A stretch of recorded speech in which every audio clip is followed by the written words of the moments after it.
मन में सोचा कोई सुदामा नाम का सेठ आया होगा, उसने मेरी झोंपड़ी को हटा करके और अपनी नगरी बसा ली होगी। दरबान से पूछा तो भैया फिर तुम्हारा सुदामा सेठ कहाँ गया, उनसे मिला दो, हम पूछ लेंगे कि हमारी कुटिया कहाँ चलेगी। द्वारपाल ने कहा महाराज वो तो द्वारिकापुरी में गए, वो सेठ वेठ नहीं है, वो तो ब्राह्मण है, वो तो ब्राह्मण है। सुदामा जी सोच रहे द्वारिका भी हम ही गए, ब्राह्मण भी हम हैं, तो भैया वो सुदामा जी जो ब्राह्मण उनकी पत्नी तो होगी, वो ब्राह्मणी से ही मिला दो हमें। अब जाकर के जैसे द्वारपाल ने कहा तो सुशीला जी, अब वो पहले वाली सुशीला थोड़ी है जो चार दास दासियां आगे पीछे चल रही है। पूजा की थाली हाथ में लिए हुए जैसे ही सुशीला आई, सुदामा जी मोड़ करके जाने लगे कि ये सुशीला थोड़ी हो सकती। अब सुदामा जी जाने लगे, सुशीला ने आवाज लगा, रे स्वामी कहां जा रहे हो?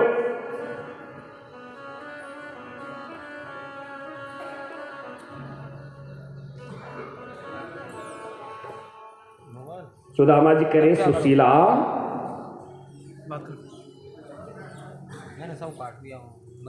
स्वामी मैं ही तुम्हारी पत्नी हूं सुशीला। सुशीला पहले वाली सुशीला नहीं रही। एक काम करो, तुमको इसलिए हमने प्रभु के पास में, द्वारिकाधीश प्रभु के पास में इसलिए भेजा था, अब तुमको यह धन वैभव चाहिए था वो मिल गया, और हमको यहाँ नहीं रहना, हम तो जाकर के भगवान का भजन करेंगे। सुशीला कह रही है जब तुम इस महल में नहीं रहोगे तो मेरे किस काम का, मैं भी तुम्हारे साथ में चलती।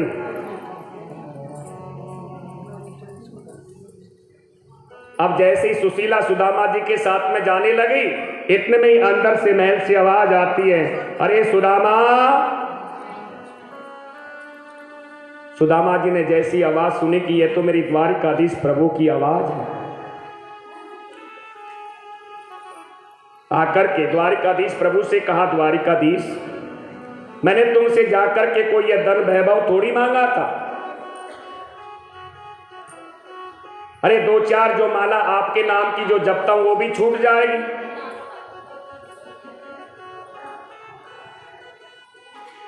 सुदामा जी को समझा रहे मेरे द्वारिकाधीश प्रभु कि माला नहीं सब छूटेगी, और तुम इसे मेरा प्रसाद समझ करके और इस वैभव का सदुपयोग करो।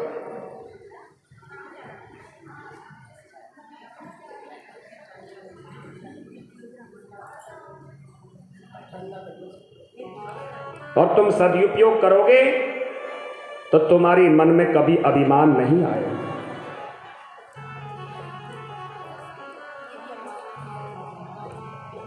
तो हम भी प्रभु से यही तो प्रार्थना करते हैं, गोविंद हमारे मन की डोर भी कृष्ण के चरणों में जुड़ जाए, लेकिन प्रभु के और हमारे बीच में अंतर कितना है।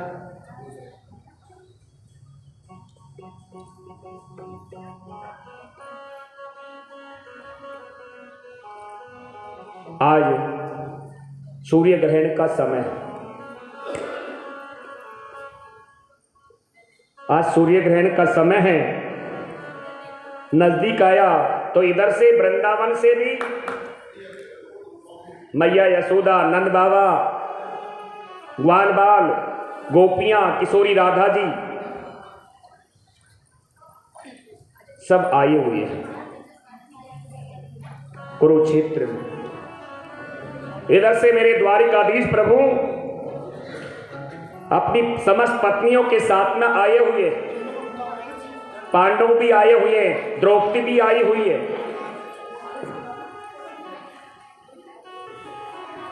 मैया यशोदा भी आई है। तो मेरे द्वारिकाधीश प्रभु अपने तम्बू में शयन कर रहे हैं, अपने कक्ष में शयन कर रहे हैं, और मैया यशोदा को पता चला कि मेरा कन्हैया आया है, तो प्रत्येक शिविर से होकर के गुजरती है और मैया एक प्यार से नाम कहती कनुआ। आवाज लगाती चली जा रही है, ओ कनवा।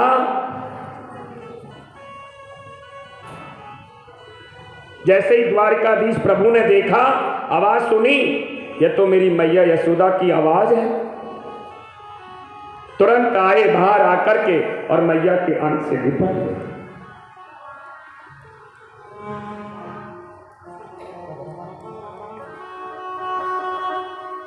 मैया यशोदा प्रभु को निहार रही है। कहते हैं कि 2-4 दिन मैया यशोदा की पत्नियों के पास में लेकर के आए, सेवा की। आज द्वारिकाधीश प्रभु से जो ये अष्टपटरानियां है ना, रुक्मणी, सत्यभामा, मित्रवंदा, कालिंदी आदि रानियों ने द्वारिकाधीश प्रभु से कहा, स्वामी हमने सुना है कि किशोरी राधा भी आई हुई है और आप किशोरी राधा की बहुत गुणों की महिमा का बखान करते हैं, क्या हम किशोरी राधा के दर्शन कराएं?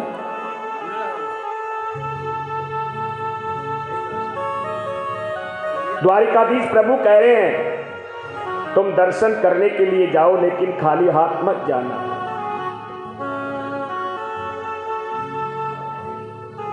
तो रुक्मणी जी ने एक लोटे में गरम गरम दूध लेकर के और चली जा रही है किशोरी राधा जी से मिलने के लिए।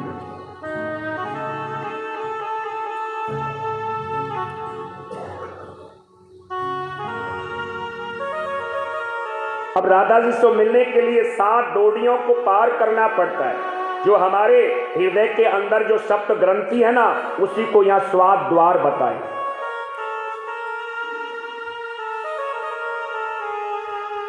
अब पहले द्वार पर पहुंची तो गोपी खड़ी हुई थी, परम सुंदर थी। इन्होंने देखा कि शायद यही राधा जी है। जी राधा जी, हम आपके चरणों में कृष्ण पत्नियां प्रणाम करती। नहीं नहीं, मैं राधा जी नहीं, मैं तो दासी की भी दासी की भी दासी की भी दासी हूं। इस प्रकार से 7वीं डोली पर पहुंची। वहां ललिता खड़ी हुई थी। गोपी सोचा ये जरूर किशोरी राधा होगी। जी हम कृष्ण पत्नियां किशोरी जी राधा जी, हम आपके चरणों में प्रणाम करती। नहीं, मैं राधा जी नहीं हूं, मैं तो उसकी दासी हूं। राधा जी तो अंदर बैठी। जाकर के राधा जी के पास में बैठी हैं। अब ये चर्चा इस बात की नहीं चली कि तुम्हारा गृहस्थी जीवन कैसा चल रहा है, केवल यही बात पर चर्चा है कि तुम्हारा मन कृष्ण के चरणों में लगता है नहीं। कृष्ण पत्नियों ने कह दिया कि किशोरी जी, हम आपके लिए दूध लेकर के आए और यदि आप इस दूध का पान कर लेती तो बड़ी कृपा होती।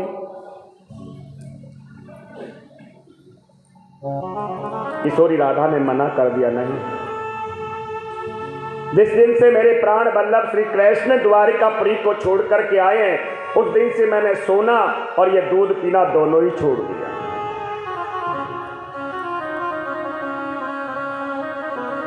कृष्ण पत्नियां मन में सोच रही, हे भगवान, हमारे स्वामी को तो आए बहुत दिन हो गए छोड़े हुए। अब कृष्ण पत्नियों के मुख से निकल पड़ा कि ये द्वारिकाधीश प्रभु ने तुम्हारे लिए भेजा है। किशोरी राधा ने तुरंत वो लोटा लिया और एक सांस में गट गट करके सबका पान कर दिया। अब ये कृष्ण पत्नियां लौट करके आई, मेरे प्रभु के चरणों में मोटे मोटे फफूले पड़ गए। आकर के रुक्मणी जी ने, इन रानियों ने पूछा, स्वामी क्या आप कोई तपती हुई धूल पर, रेत पर चल करके गए थे? आपके चरणों में मोटे मोटे फफूले छाले कैसे पड़ गए? देवियों, ये तुम्ही ने तो किए हैं। स्वामी हमने कैसे? तुमको पता है राधा जी ने जो गरम गरम दूध पिया था, अरे राधा जी के हृदय में मेरे चरणों का वास है और वो गरम गरम दूध जा करके मेरे चरणों में लगा, इसलिए फफूले पड़ गए। राधा जी के चरणों का मेरे हृदय में वास है और मेरे चरणों का राधा जी के हृदय में वास है।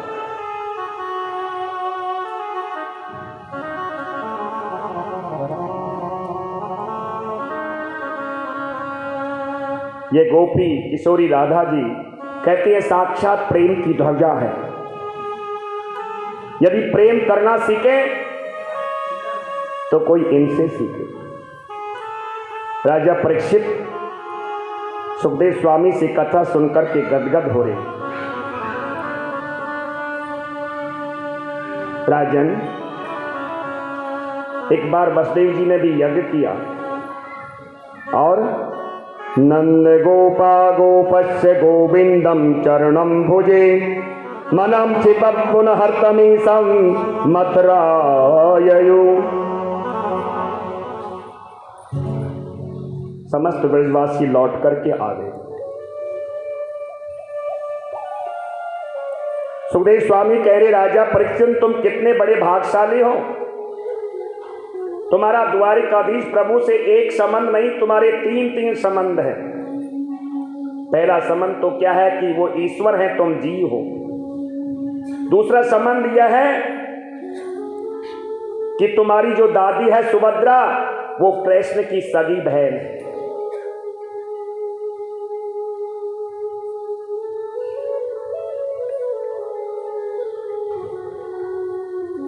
तो तुम कितने बड़े भाग्यशाली हो।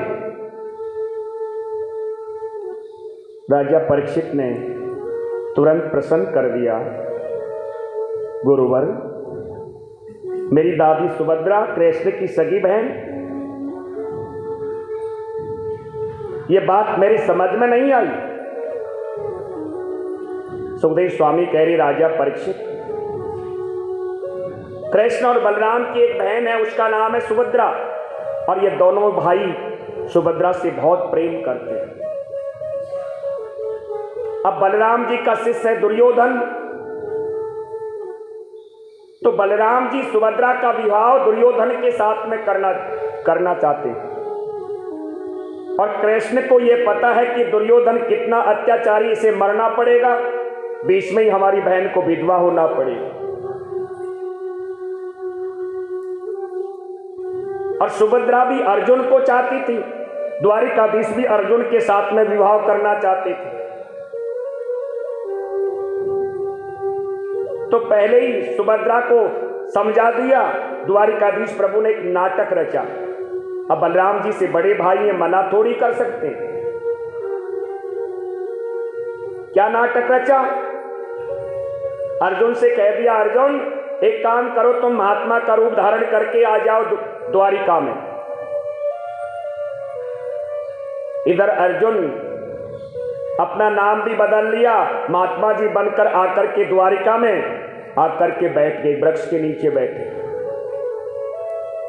द्वारिकाधीश प्रभु ने बलराम जी से कहा, भैया एक बहुत ऊंची कोटि के संत आए और वो किसी के घर नहीं जाते, और यदि उसकी किसी के घर चले जाते हैं तो उसका जीवन धन्य हो जाता है। बलराम जी ने कहा, तो ऐसे महात्मा को तो लाना चाहिए। अब ये अर्जुन को जो संत बने उसको लेकर के आगे भोजन की थाली लगा दी, भोजन करा रहे। सुभद्रा भोजन परोस रही है, वहीं बलराम जी बैठे हैं और मेरे द्वारिकाधीश प्रभु भी बैठे हैं। मेरे प्रभु ने तो पहले ही सारी योजना बनाई हुई थी। इतने में एक सैनिक आया, बोले बड़े महाराज को सुधर्मा सभा में बुलाया है। बलराम जी ने कहा, अरे कृष्ण पहले तो कोई महात्मा आता नहीं, और आता है तो ये लोग मुझे सेवा थोड़ी करने देंगे। एक काम करना कि महात्मा जी की सेवा में कोई कमी नहीं रहनी चाहिए। मैं जा रहा हूं सुधर्मा सभा में। इतने में फिर एक सैनिक आया कि छोटे महाराज को भी बुलाया है। अर्जुन ने कहा, बहन महात्मा जी भूखे नहीं रहने चाहिए, सारा पहले ही योजन है।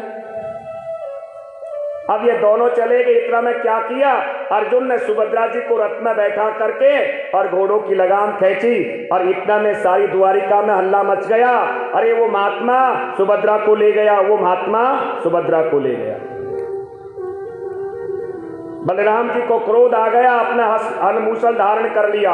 अरे कृष्ण, तो उस महात्मा की बहुत बड़ाई कर रहा था, आज मैं उस महात्मा को जीवित नहीं छोड़ूंगा, चलो मेरे साथ में।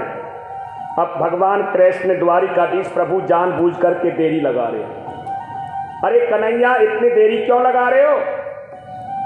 मेरे प्रभु ने हाथ जोड़ करके कहा, दाऊ भैया आप बुरा नहीं माने तो एक बात कहूं। कहे कन्हैया क्या बात है?